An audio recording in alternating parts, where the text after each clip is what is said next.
Good morning and welcome to the Money Control live stream. You are watching a new edition of Markets with Santo and CJ.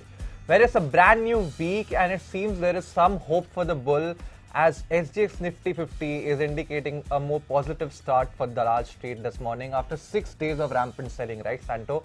And the big question now would be, if we do get a positive start, will that pullback sustain?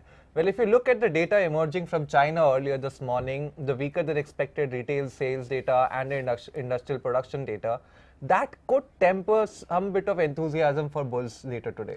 Well, clearly, CJ, right now what you're seeing is probably bears pausing for a breather, cutting the short position when there is still time. But again, if you look at even the trend in the SGX Nifty this morning, you're seeing that it has come well off its day's high already. So this probably could indicate that we may have a steady start, but the index probably could struggle to sustain at higher levels. Yeah, I mean, if you look at the pre-market quotes for Nifty and Sensex, they are both in different directions, right? The Sensex is suggesting a 1% uptick for the market, whereas the Nifty 50 is suggesting a 1.5% downtick. So even the market, both the bourses are also a little confused which side the direction market will go. But that said, let's quickly dive into a lot of the stock actions that we have churned out today. We have some very interesting names on our list today.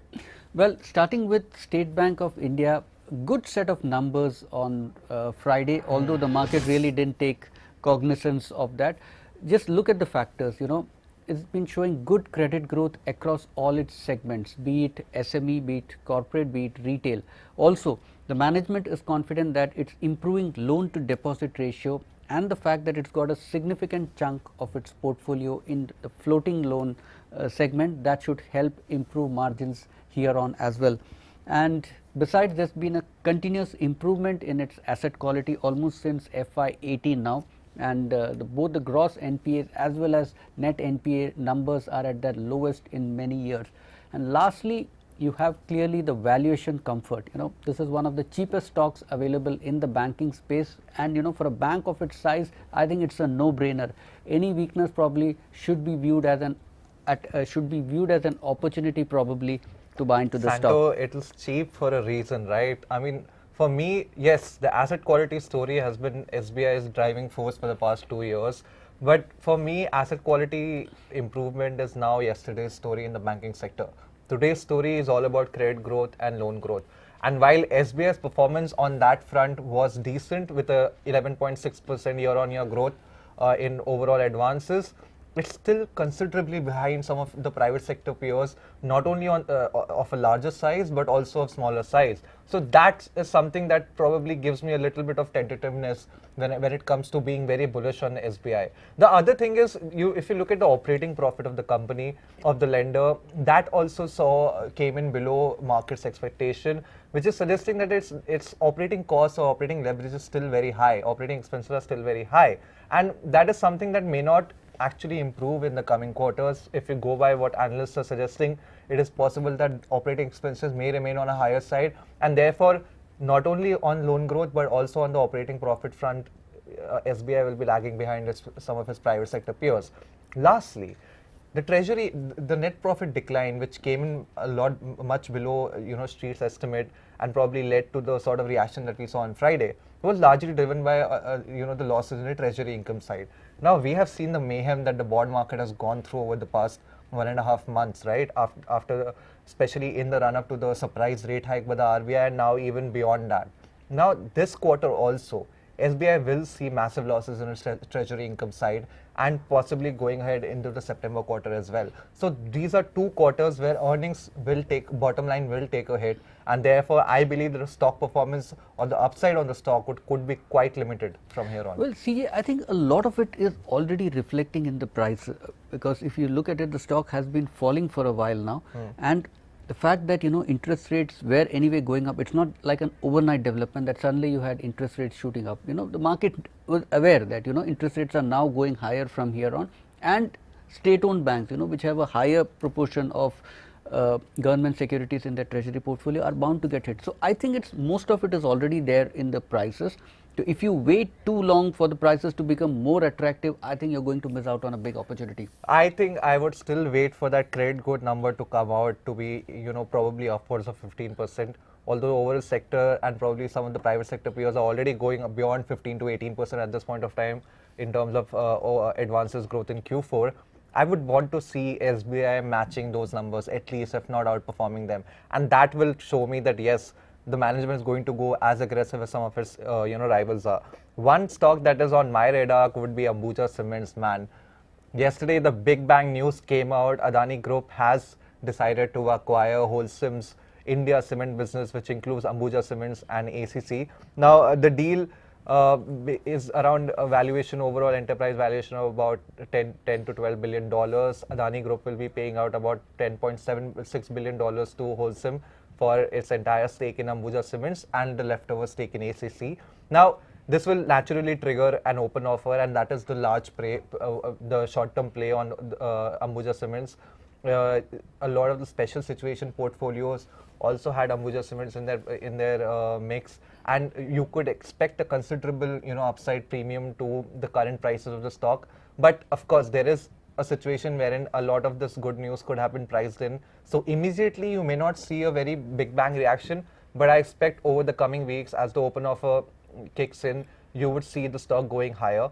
Plus, if you go by what Phillips Capital has to say, they believe that this deal is a game changer not only for Ambuja Cements but for the entire sector. The synergies in terms of cost reductions, in terms of possibly consolidating the ACC and Ambuja Cement brands, which are two of the biggest brands in India's cement sector, could lead to a different sort of a earnings trajectory for ACC and the other cement companies. And that is reflecting in Phillips Capital's own conviction, wherein they have upgraded the stock and also raised the price target to about 440 rupees per share. Well, CJ, you yourself mentioned it. This deal, there's been a lot of speculative build-up in the stock already in the run-up. You had the stock falling to a low of 282 rupees, and from there it's like really rallied to about 385 odd rupees, and that's what the price at which the open offer is coming. But it has also considerably come off. I mean, on Friday it actually fell about 3% and it was below 360. So I think there is still some upside to go, don't you think? No, see, and the point that you mentioned about the promoter wanting to make an open offer at a premium, at a premium, I don't think that is possible for two reasons. One is that already when Adani takes over Holcim's stake, 63%, right? And on top of that, he has to make a 26% open offer, which means that he will now end up owning 89%.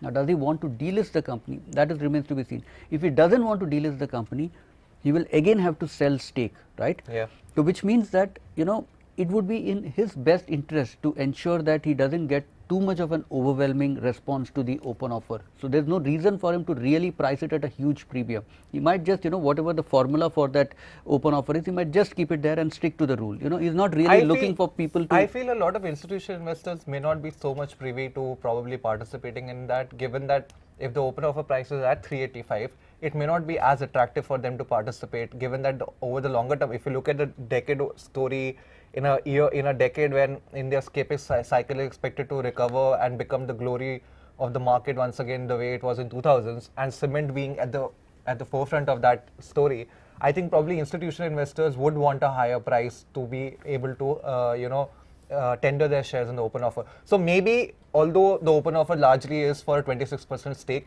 but I don't think they'll be able to acquire entirety of 26% until unless the management also indicates their intentions to probably delist the company altogether. Then that is a different ball game, and then they will have to offer substantial premium over the 385 rupees that they are possibly going to give in the open offer. That's the technical side of it, CJ, and there's a fundamental side also. Already Ambuja and ACC, they are operating at close to about 80% utilization rates, right? Which means that any upsides that's going to come will largely come through better pricing. Now, we've seen good pricing for a while, but let's also not forget the fact that there is severe margin pressures, right? And to what extent companies will be able to hike prices also to be seen. Plus, the expectations are that Adani will now start investing very heavily, step up production overall, try to increase market share. All that is not good news for cement shares. Santo, I don't think Adani Group per se is going to go like the way RIL did in the telecom space, right? Where you invest a lot of money and try to bring down prices and capture a lot of market share. I think they are going to be a little bit more rational about this. They understand that they have already gained substantial scale and they've also put in a lot of money to put any of that into jeopardy. So the way probably Adani Group will try to work out, earnings benefit here and earnings upside here is by reducing the inefficiencies in terms of cost. Not only fixed costs, because you have ACC and Ambuja, which themselves can be merged together and you can have benefits there. But you also have some of the Adani Group entities itself who can also be, used to provide cost synergies. I mean, at this point of time, Adani can probably import cheaper clinker from Middle East through its ports. Ambuja anyway itself has a huge capacity when it comes to seaside transportation. So all of those things can probably not only be a game changer for Ambuja Cements and ACC, but also for the entire industry. And remember, right now the industry depends a lot on road transportation for getting cement from the factory floor to various retail outlets and wholesale outlets, and that is always more expensive compared to sea transportation. But if Adani can change that game, this could change the entire picture of the cement sector. Well, the next stock that we're keeping an eye out for is Avenue Supermarts. The company announced its fourth quarter earnings last week. Again, decent growth in profit and revenue, but compared to year on year, there's clear indications of margin pressure, and that once again CJ brings into focus the whole question of valuations. When earnings are not growing at fast rate, the whole premise for investing in these stocks is that that earnings are growing at a phenomenal rate. That has clearly slowed down. Competition has intensified. Now, if you look at the Avenue Supermart's stock price performance since October, after it made a peak of around 5,300, it's been underperforming steadily since then on. It's almost down around 40% of that. Yeah. It clearly shows that market is a little concerned about the growth prospects, and I don't think there are any near-term triggers for the stock at this point in time. Santo, high-value stocks have taken a beating across this market. So Avenue Supermarts is no stranger to that. It's not like the correction in the stock that we have seen about 35 to 40% over the past few months is in isolation, right? There are no Avenue Supermart. If you look at the earnings performance for March quarter, it was still very decent. When you remember that third wave was also active during the January and early February period. So the management said that March growth was great in terms of like for like from March 2021. Now, for me, the good part about the earnings and the management commentary was the store expansion that the company is doing. Now, they are already expanded their e-commerce stores to 12 cities, which is basically suggesting that the management is going aggressive in terms of expanding its footprint out of its strength markets like Maharashtra, right? Now, secondly, when you talk about valuation, right, at 40% of its record high, on a relative basis, you look at Avenue Supermarts and you look at the longer term story for this stock, this company and the sector that it belongs to, I think it is a good entry point for a longer term investor, right? People who want to hold Avenue Supermarts for 2 to 3 years will probably benefit a lot if they try to stagger their investment from this level onwards. Why I say it? Because so far Avenue's business was affected by the pandemic very largely, right? Even in the last quarter, the pandemic did have an impact on their business. But with now pandemic's impact slowly fading away, and the company can finally look forward to non-disrupted quarters of performance, I feel you will see that growth rate return that the company was exhibiting prior to the pandemic, and then these valuations will look very, very attractive. See, it's still not been able to get its act together with the e-commerce part of it, and remember that for the physical expansion, it also means that you're constantly up against rising real estate prices, right?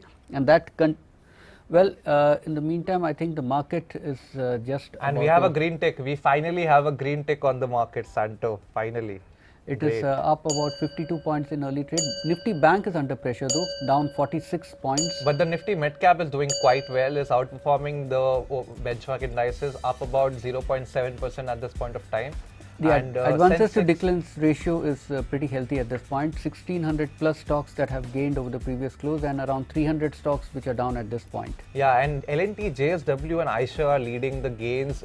Tata Motors, Titan and Tata Steel again up about 1.5 to 2% in the session. A lot of auto names are doing well. Maruti and M&M both higher by 1.5% at this point of time. So the going looks good, but the key question is whether it will sustain or not. Ambuja Cements, by the way, has opened in the green, but the gains are very marginal, higher by 0.5% at this point of time. So it seems that the market's still waiting to see what that open offer situation and how the delisting situation will, transpire for Ambuja Cements. Yeah, so coming back to, DMart, you talked about real estate prices and inflation. For a value proposition retailer like DMart, actually the inflation environment that we have right now is beneficial. Why? Because consumers are hunting for places where they can buy the cheapest good available. And given DMart's own resolution that it wants to provide the biggest and most sensible value proposition to its customers, DMart will actually benefit in terms of volume and in terms of margins going ahead. That is my indication, and that is why I feel that this 40% correction is a great entry point in the stock. Well, we'll see about that. Talking about a stock in the retail and FMCG space, which probably the outlook for which probably does not look that great, is Hindustan Unilever Santo. Now, why I say this? Well, because yes, over the weekend, Reuters reported that Reliance Industries is looking to go big in the FMCG space through its subsidiary Reliance Retail. Now, let's remember, Reliance Retail has the dominant market share in organized retail. It also dwells into private labels or its floor shop, but it now wants to get into pure play FMCG brands, which probably will dominate the shelf space on its retail stores and also into other mom and pop shop retailers, plus probably be distributed through its online venture, which is the JioMart, right? Now, according to the report, RIL hopes to have sales of as much as 50,000 crores over the next 4 to 5 years, which basically shows that they're going to go very aggressive, and they're going to go aggressive not organically but inorganically by acquiring many smaller brands, FMCG brands that are available in India. So this is something that could heat up competition even more for HUL, given that it is already facing a lot of competition from smaller direct to retail players.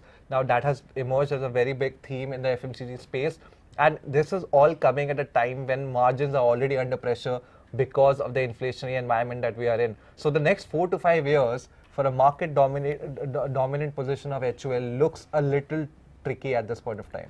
Well, I would just say that, CJ, competition is nothing really new for HUL. It's been, fighting rivals for a very long time, and in most cases, it's managed to not just put up a good show, but even trump some of But not a rival like RIL, right? We know RIL's history of disruption, the way it disrupts every sector that it gets into.